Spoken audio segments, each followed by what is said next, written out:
Welcome back, mathematicians. Today we're going to talk about angles, right? So this is going to be 6.3 for you guys. Let's get started.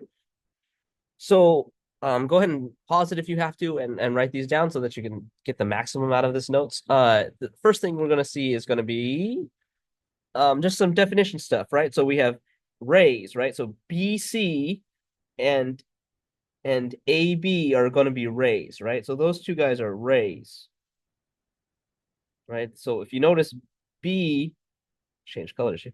B is kind of our stopping point for AB, right? So that's a ray. A line has two sides that continue. This one stops at B, right?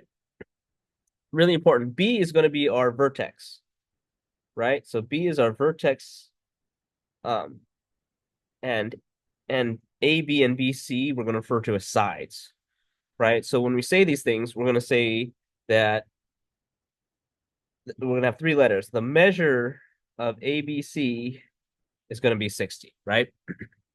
And we can refer to this angle in other ways, but the important part is that B is in the center, right?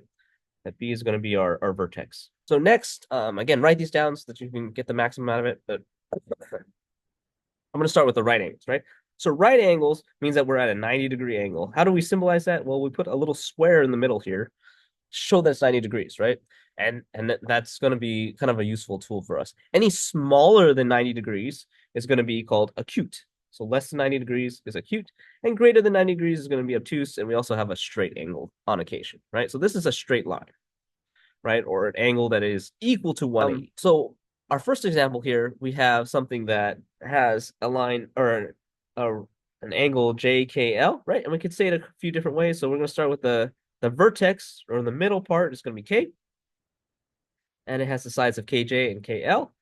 And notice we could say it three different ways, right? We could say it just angle K, we could say it JKL, or we could say it LKJ. But the important part is if we're using three letters, because we want to be specific, but K is always in the center. So the K is the angle that we're talking about, right? And we're going to classify this guy as obtuse because it's bigger than 90, right? So again, try this one on your own if you need to, but um a lot of the same stuff. This one, the only difference on this one is going to be our angle is going to be a right angle. So this is a right angle because this is that square there, so it's at 90 degrees. Another key term for us is going to be congruent angles. So if angle A and angle B are the same, we say that they are congruent, right? They're congruent.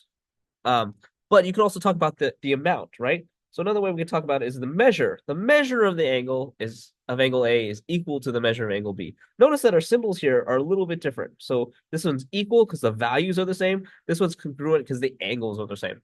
I know it's like a um kind of nitpicky kind of thing, but that's so you know the difference.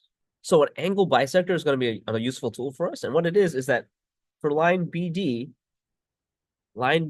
cuts this angle ABC in half, right? How do we know this? Well, the the angle ABD is going to be equal to the measure of those two angles is going to be equal to DBC, right? So those two angles are equal, or those two angles are the measures of the two angles are equal, or those two angles are congruent.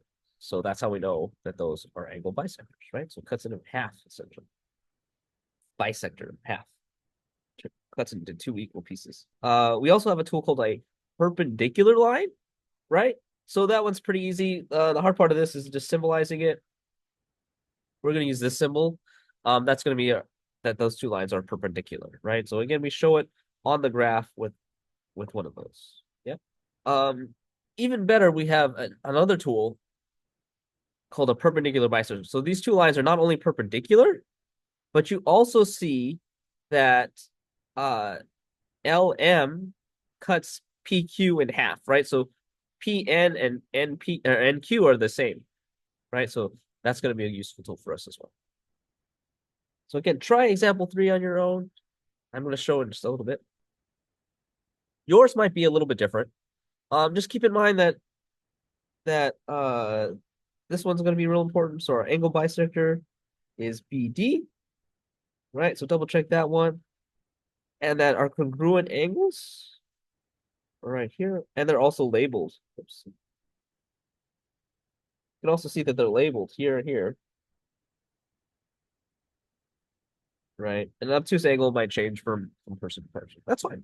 So try example four on your own. I'm going to show it in a little bit.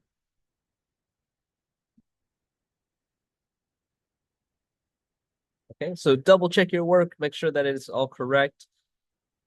I think this one doesn't have as much flexibility as the other one, but it's okay. You can check your work, and if you have any questions, make sure you ask next time in class. Uh, I will catch you on the next video.